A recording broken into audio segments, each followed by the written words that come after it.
Hey, thanks for tuning in to Raise Radio. This is an episode based on my experience and my story from the perspective of a Métis woman. I acknowledge all my ancestors, including those from the Red River, as well as those from Osoyoos, BC, Alberta, Saskatchewan, Austria, Scotland, and Ireland. I make this statement from a spiritual lens and not a political one. I believe some of the most important inner work we can do at this time on our planet right now is to honor all our ancestors, learn them, their stories and their history, their food and medicine traditions, and connection to and relationship with the land. As we all have ancestry that includes these ways of life, leaning into them is deeply transformative, fulfilling, and world-changing. Thank you for listening today. What it means to me to be Métis. Tanshe Kiawao, Marcy, thank you for listening. Hello, everyone. Thank you for being here today. I come from people of the Michif, Métis people, and I've learned it is my responsibility to deeply understand that rock, to pick it up, and to carry it with me. Otipemi Swak is a name given to us, one of the names given to us, known as the people who govern themselves. We were given other names like free people and half-breed, a word that was once a slur that is now being reclaimed. When I first started my Instagram account many years ago, the first photo I ever posted on it was of my great-great-grandmother, Alice. She was a midwife and avid fermenter in her community. My grandmother only tells of one story about Alice, that she taught her daughter, my grandmother's mother, how to make huge batches of sauerkraut. Alice was Métis, a Whitford from the Red River settlement. I knew in some way as a fermenter and community wellness worker that I was following in her footsteps, but I never realized how deeply that went until I dove into my own work of ancestral healing. Alice's mother and father, a Pocha and a Whitford in the Red River settlement, were part of the lines of Spence, Whitford, and Sarcee. They experienced racism from people who forced them to hide themselves and their culture, and this wound moved down the lines. Métis people carry this pain in secret, and when we learn what's in our blood, and that our identity was suppressed and hidden for safety, in that cocoon of protection, we also lost being brought up in the culture. So my story is like many other Métis people, where it was always known it was in my blood, but it just wasn't spoken of because of this wound carried down the line from one generation to the next.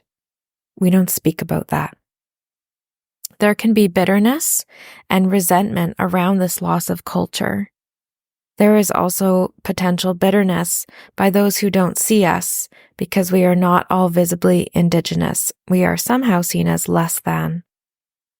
We can hold empathy and compassion for those who are reclaiming culture, as well as those who did not get to or are choosing not to because of trauma. The most beautiful thing I have learned from the Métis community is their welcoming and caring ways. I have met Métis people, and within literal minutes of speaking with them, they are inviting me to come stay in their home and be fed. Their consciousness around community, sharing, and cultural blends is beautiful.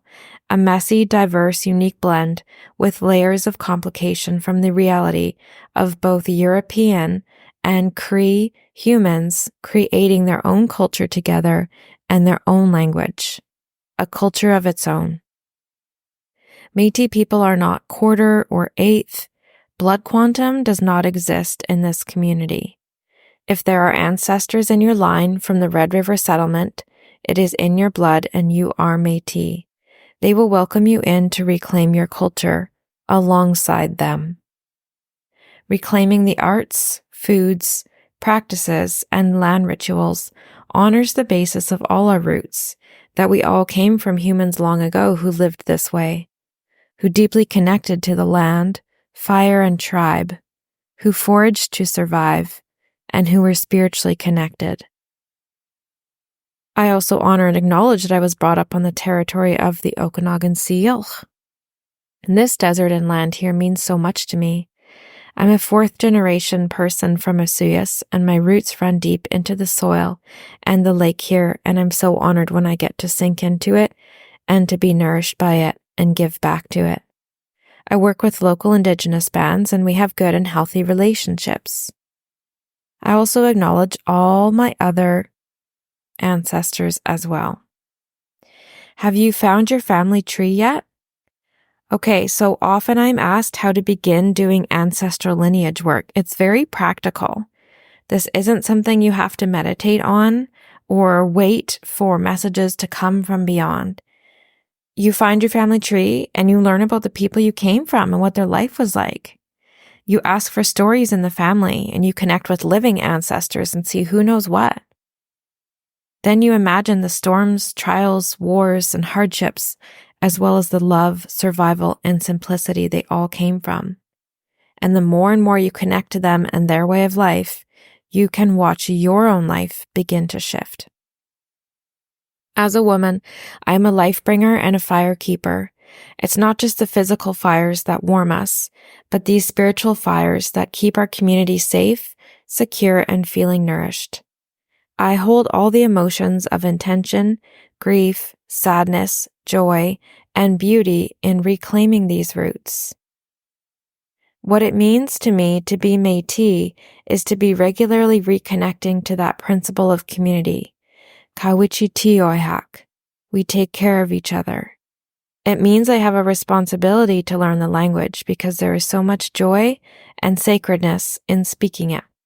It means to have pride in people that I came from and to be able to learn their stories and learn the culture the way that the 2 generations above me did not do.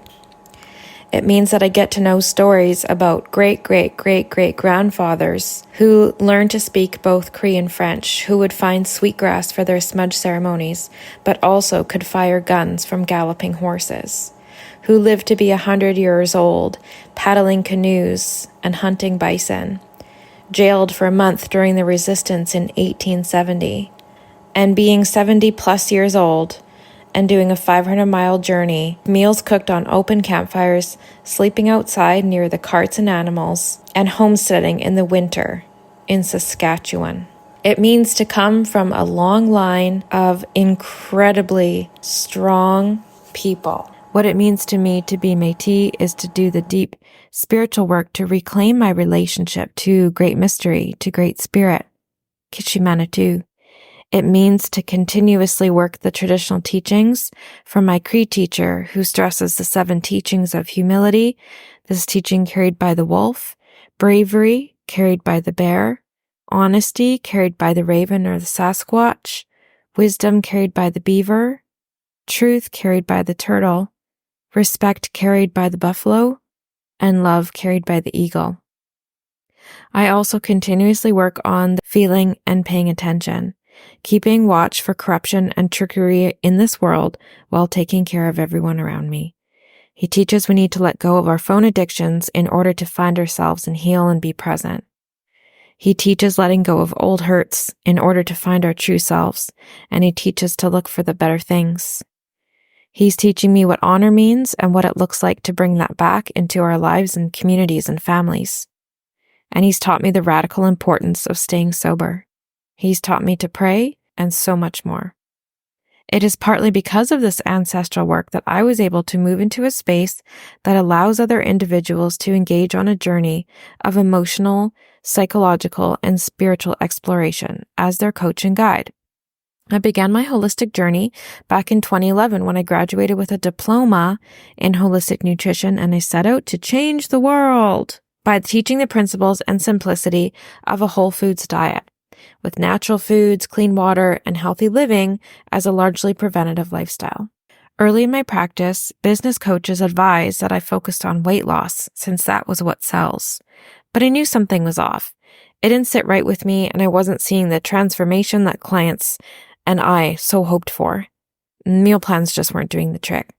So I set out to learn more and to study energy medicine, trauma healing, cognitive behavioral therapies, and in the process, I ended up stepping up into the boldest transformation of my life.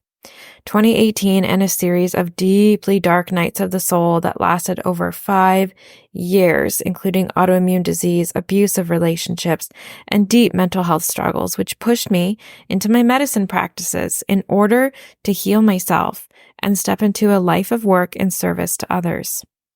I believe some of the most important work we can be doing on the planet right now is our personal healing work and reconnecting with our ancestors and their traditions.